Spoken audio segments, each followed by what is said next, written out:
8 horas 17 minutos da manhã, voltamos a falar sobre a taxa das blusinhas, taxação de compras de artigos do exterior de até $50, taxação de 20% a partir de 1º de agosto. Vamos falar mais sobre esse assunto que mexe com a vida dos brasileiros. Estamos em contato com o gerente tributário da Firjan, que é a Federação das Indústrias do Rio de Janeiro, Rodrigo Barreto, para entender um pouco mais os reflexos dessa medida.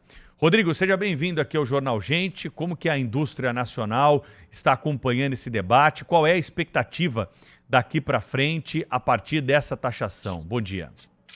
Bom dia, Pedro. Bom dia, Cláudio. Bom dia, Sônia. A indústria vê com bons olhos a publicação da lei hoje.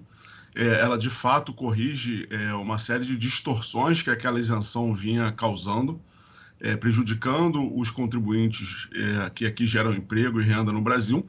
Então, a gente comemora, a indústria no geral comemora, mas a gente acha que ainda é um primeiro passo. Assim, a gente ainda está muito longe de ter uma carga tributária equalizada entre aquilo que vem de fora e aquilo que é produzido aqui no Brasil. Então, por exemplo, no âmbito do ICMS, os estados cobram 17% daquilo que vem de fora, quando a alíquota para o que é produzido aqui chega a 29%. Então, é óbvio que é muito melhor do que a isenção que vinha sendo concedida, mas a gente entende que ainda é um primeiro passo porque precisa avançar mais para que os contribuintes de fora e os daqui de dentro tenham isonomia nessa questão tributária.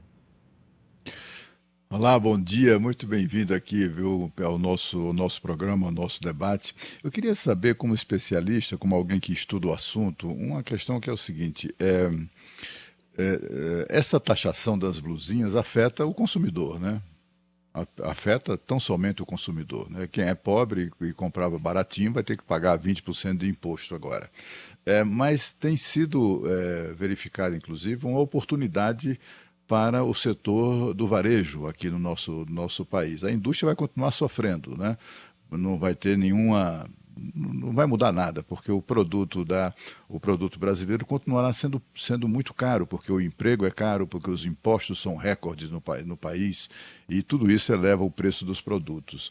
Recentemente eu vi a notícia de que a Magalu fez um acordo com um desses sites chineses mais populares para o fornecimento de mercadorias e tal, a fim de que as lojas físicas e virtuais da Magalu comercializem os mesmos produtos. Ou seja, a gente está vendo aí um setor do comércio, uma empresa poderosa, influente, grande, né, existente em todo o país, que é a Magalu, ganhando com isso, né? Agora, o cidadão mesmo e a indústria continuam sendo os mais afetados por isso. Essa visão é uma visão correta ou não? Ou de alguma maneira a indústria se beneficia com essa taxação das blusinhas? O ponto é muito, muito importante, muito bom a gente discutir, tanto sobre o aspecto da indústria quanto o aspecto da sociedade, quando a gente pensa que o povo perde, né? Então, eu vou começar por essa questão do povo, e aí tem uns dados que eu acho que são muito relevantes. Em 2023, a perda de emprego no setor têxtil, seja na indústria, seja no varejo, foi de 30 mil postos de trabalho. Então, assim, é evidente que a partir do momento que eu tenho mais competitividade, eu tenho menos demissão, e com isso eu acho que a população brasileira ganha, porque ela deixa de perder emprego. Isso é um ponto que é muito, muito sensível e que eu acho que isso tem que ficar muito claro nessas discussões, é de que o povo brasileiro precisa, antes de comprar barato ou mais caro, ele precisa de emprego. E ele só vai ter emprego se a gente tiver uma indústria pujante e um comércio que seja competitivo no Brasil. Do ponto de vista da indústria, como eu falei, é óbvio que ainda falta a gente caminhar um pouco para que a tributação seja isonômica. E aí, como você bem disse, não é uma questão só de tributação. A gente tem uma série de legislações trabalhistas que são muito mais custosas aqui do que na Ásia, por exemplo. Uma série, por exemplo, esses produtos vêm de fora sem qualquer inspeção de Inmetro, de vigilância sanitária, coisas que acabam aqui, que a indústria está sujeita. Então, a gente entende, do ponto de vista da indústria, que é óbvio que se lá fora, se o que vem de fora tem um aumento de tributação, a gente fica mais competitivo. ainda não é o aumento necessário para que a indústria tenha a competitividade que ela precisa.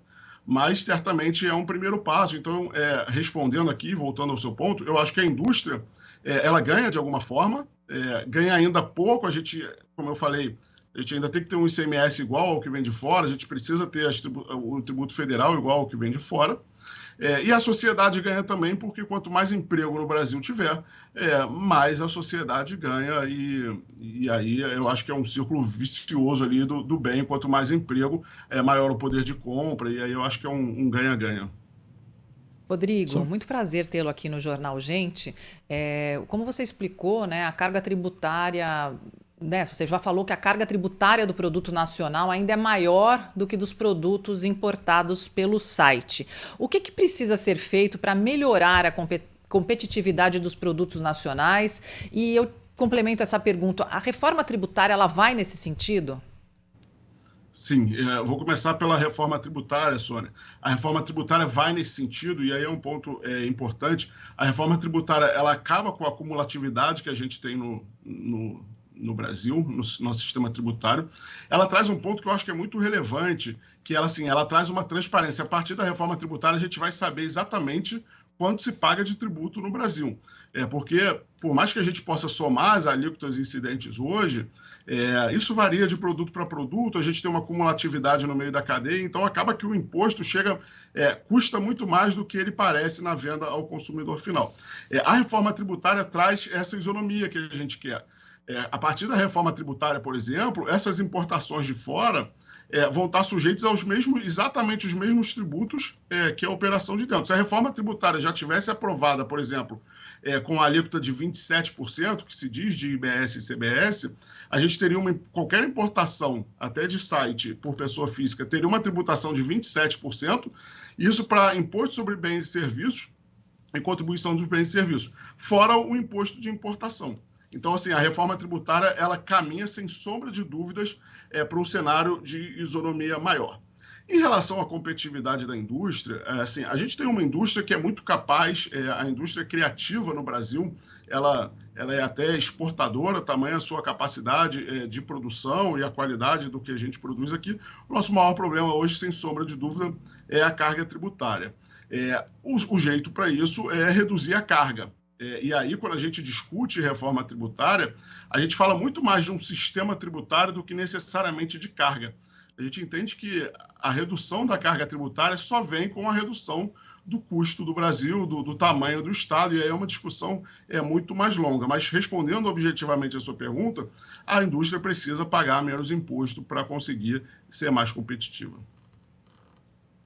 Rodrigo, daqui a pouco nós vamos ter tanta reforma que a gente fala e algumas que ficam para o meio do caminho, né? Essa mesmo tributária, quantos anos que ela é discutida, agora teve avanços, nós estamos concentrando, mas segundo semestre a gente sabe que tem eleição, fica tudo mais difícil para ser aprovado no parlamento, e também às vezes algumas reformas acabam saindo de uma forma não como a desejada. Daqui a pouco nós vamos ter que fazer uma grande revisão constitucional, né? Talvez seja um momento político de desgaste para você rever vários pontos, porque uma coisa está atrelada à outra, como nós estamos discutindo nesse momento. E o que a gente queria exatamente almejar é não ter que aumentar tanto o imposto, mas sim, como você disse, reduzir essa carga tributária. Esse governo que hoje está eleito pelo povo e comandando os trabalhos do ponto de vista do executivo, não tem muita simpatia com uma reforma administrativa. Nas últimas entrevistas, o presidente Lula tem mostrado esse interesse, falado a respeito de cláusulas pétreas das suas convicções, que não podem ser alteradas. Mas vocês aí na Firjan estudam bastante esse assunto.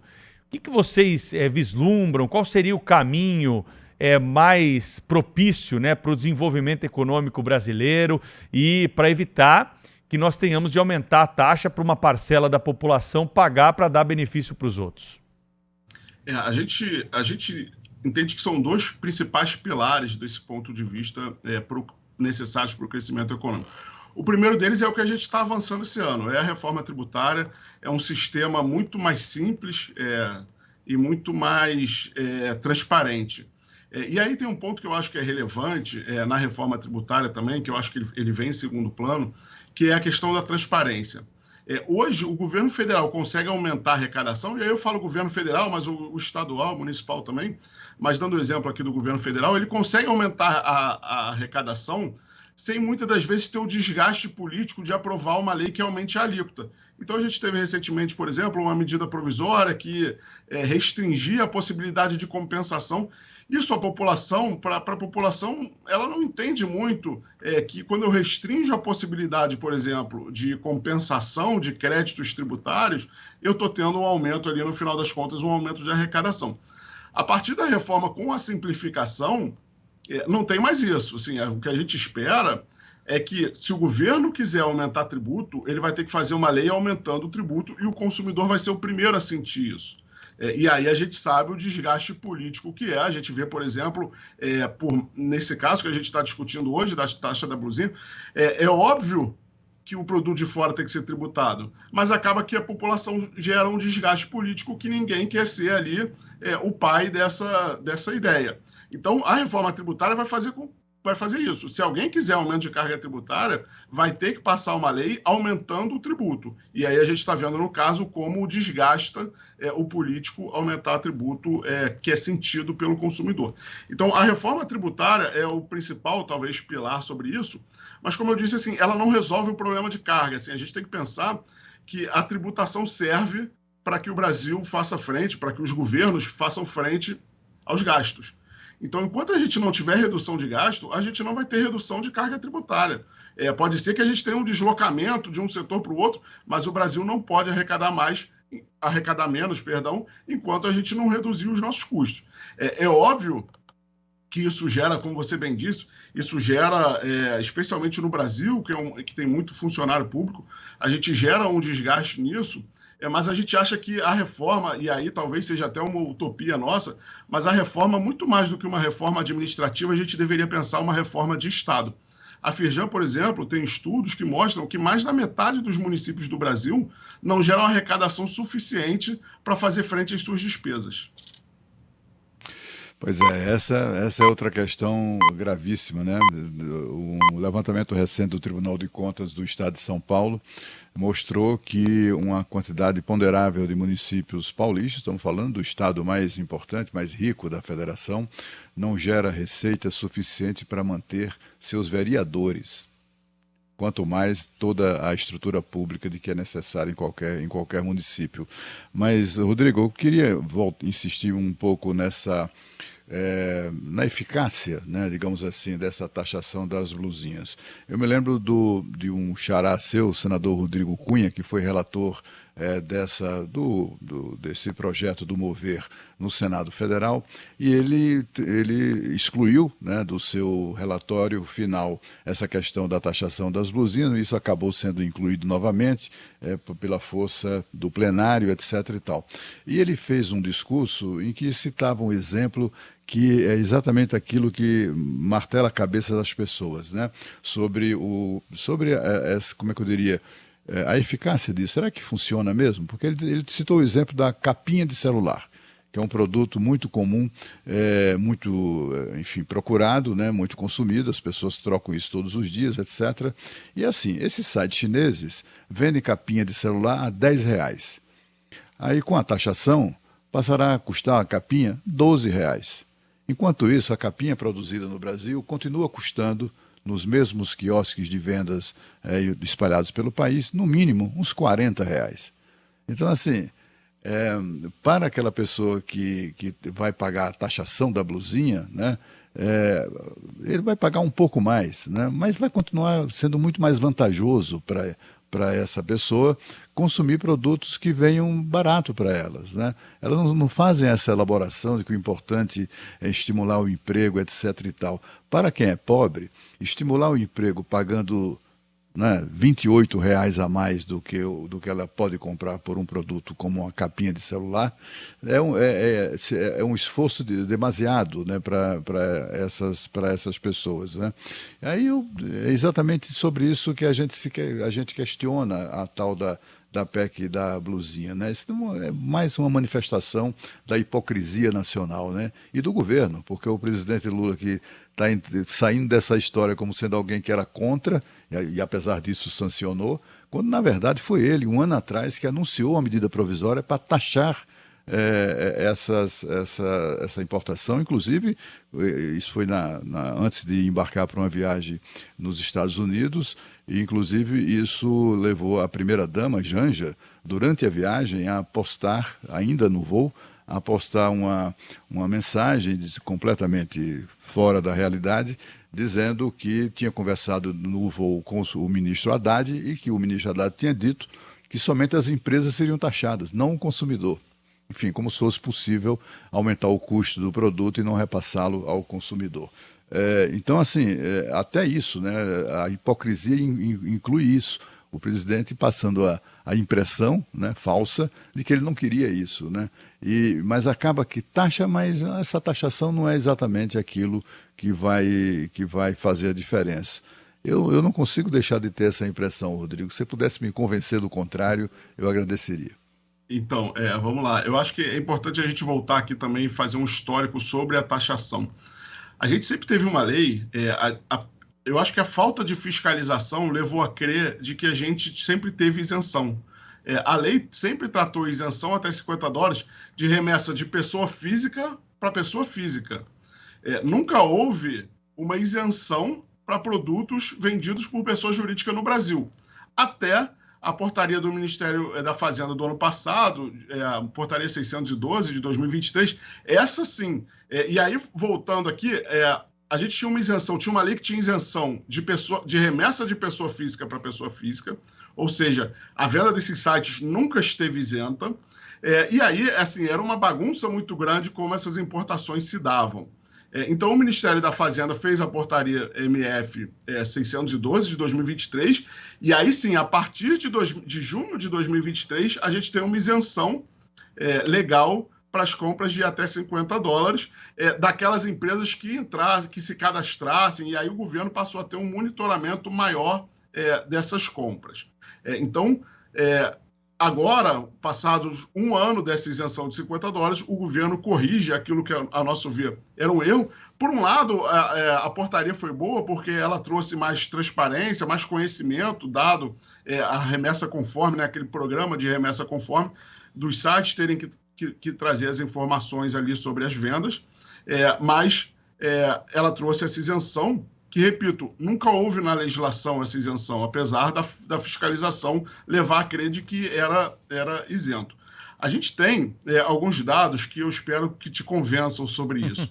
Além dos 30 mil empregos que a gente perdeu no ano passado no setor de varejo, os dados da CNI mostram que a importação de pequenos valores saltaram de 2013, elas eram $800 milhões por ano. Em 2022, que foi quando foi esse estudo da CNI, ela chegou a $13,1 bilhões por ano. Em 2013, as importações de produtos de sites chineses, por exemplo, eram quase 0,1% do total de importações do Brasil. Em 2022, essas compras de pequenos valores já correspondem a 4,4% de todas as importações feitas pelo Brasil. E hoje a gente chega a um número de recebimentos de remessas na ordem de quase 1 milhão por dia. Então, é óbvio que isso mostra, talvez não te convença pela questão dos valores, mas isso mostra o quanto é um movimento que precisa ser freado. Esses 13,1 bilhões de importações de pequenos valores que a gente está importando, eles poderiam estar sendo produzidos no Brasil. Então, assim, o mundo ideal era que, se a gente não pode tributar as camadas mais humildes da população, que a gente abra mão dessa receita a favor de quem aqui produz. Não faz sentido nenhum eu abrir mão de receita para favorecer não, acho que favorecer talvez seja até injusto, mas não faz sentido eu abrir mão de receita para que as pessoas mais pobres possam acessar certos produtos em detrimento daquele que produz no Estado brasileiro. Então, é óbvio que ainda talvez não seja suficiente, como a gente falou lá no início, tem uma série de outras coisas que tornam o produto chinês, e aí especialmente a legislação trabalhista, certamente, torna o produto chinês muito mais barato. Então, talvez, e aí por isso que eu falo que esse é o primeiro passo, a gente precisa evoluir ainda mais. É óbvio que o produto vai encarecer, mas ele é fundamental para dar competitividade para o mercado interno. Senão a gente vai numa crescente dessa que daqui a pouco não tem mais emprego no Brasil. Assim, os números que eu mencionei mostram como esse crescimento das importações prejudicam o setor econômico brasileiro. Sabe, Rodrigo, quando você falando assim, né? Você falou da reforma de Estado, mais do que a reforma administrativa, sempre é uma tecla que eu bato aqui, porque não é possível você tirar o direito do trabalhador, que é justamente ter emprego, trabalhar, quer dizer, com tudo isso que está acontecendo, quando na verdade você podia cortar, a gente chama de penduricalho de uma maneira irônica, porque tem tanta coisa para cortar nesse país do que ficar forçando a barra para cima do trabalhador, que é um grande absurdo. Então eu não sei como é que assim um governo não pense em primeiro lugar em cortar esse tipo de coisa. Mas isso é um debate para outra hora. A gente está sempre falando disso no Jornal Gente, que o entrevistado aqui, quando dá a mão para a gente quer o braço, viu, Rodrigo? Então, aproveitando aqui os seus conhecimentos, queria falar contigo sobre dólar. O dólar tem subido muito, ele passou de 4,80 para 5,50 num curto período. Esse dólar mais alto, ele ajuda ou atrapalha a indústria? Minha questão número 1.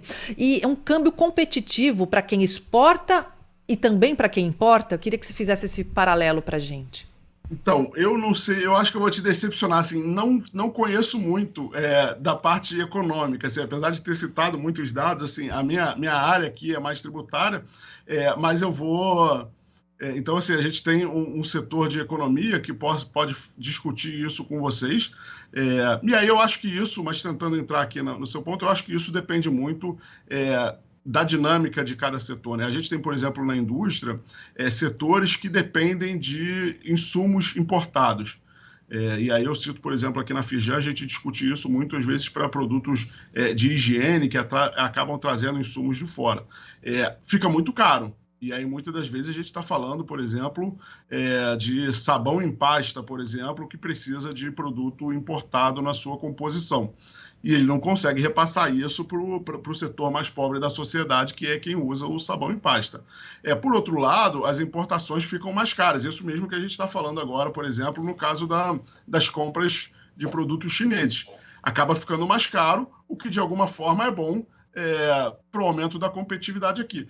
Então, eu não sei te dizer no cenário geral, mas isso eu acho que vai depender muito de setor para setor, como é essa dinâmica, de onde vem o insumo, aonde estão meus concorrentes, se eu tenho concorrência de fora, se eu não tenho, mas de forma geral, eu acho que para aqueles que têm insumo importado é muito ruim o dólar alto, para aqueles que competem com produtos de fora e que exportam, eu acho que acaba sendo bom essa questão, apesar dos efeitos que eles trazem na economia, e talvez os efeitos ruins sejam maiores do que aquilo que pontualmente pode ser bom para um setor ou outro. Rodrigo... Oi, pois não, Cláudio.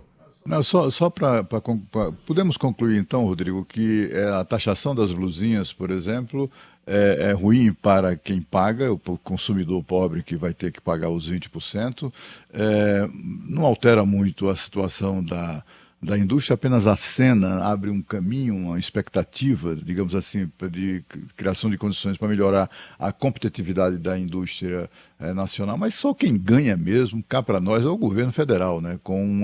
Os governos, da maneira geral, com a taxação. Essa taxação vai direto para o bolso do governo, né? E tirado do bolso de quem já não tem como tirar mais nada. Então, eu não concluo assim, eu entendi seu ponto, eu acho que ele faz sentido, a gente acha que e aí é importante destacar que essa questão da taxação, a gente viu uma união tanto dos setores empresariais, eu cito aqui a indústria, o comércio e até mesmo a agricultura, como as forças sindicais também. Assim, a gente teve os dois lados, tanto os trabalhadores quanto empresários, brigando para que houvesse essa taxação. Então, quando a gente vê a movimentação, a pressão que teve e o que levou a Câmara, o Congresso, na verdade, a aprovar isso, foi uma pressão não só do setor produtivo, mas também do setor das instituições que defendem os trabalhadores. Então, assim, a minha conclusão é de que ela é um passo importante e ela ainda não é suficiente para trazer a competitividade para a indústria e para todo o setor produtivo nacional. Rodrigo Barreto, gerente tributário da Firjan, Federação das Indústrias do Rio de Janeiro, conversou conosco sobre esse assunto polêmico aí da taxa das blusinhas. Rodrigo, obrigado pela entrevista, foi um prazer, até uma próxima oportunidade aqui na Rádio Bandeirantes e na Band News TV.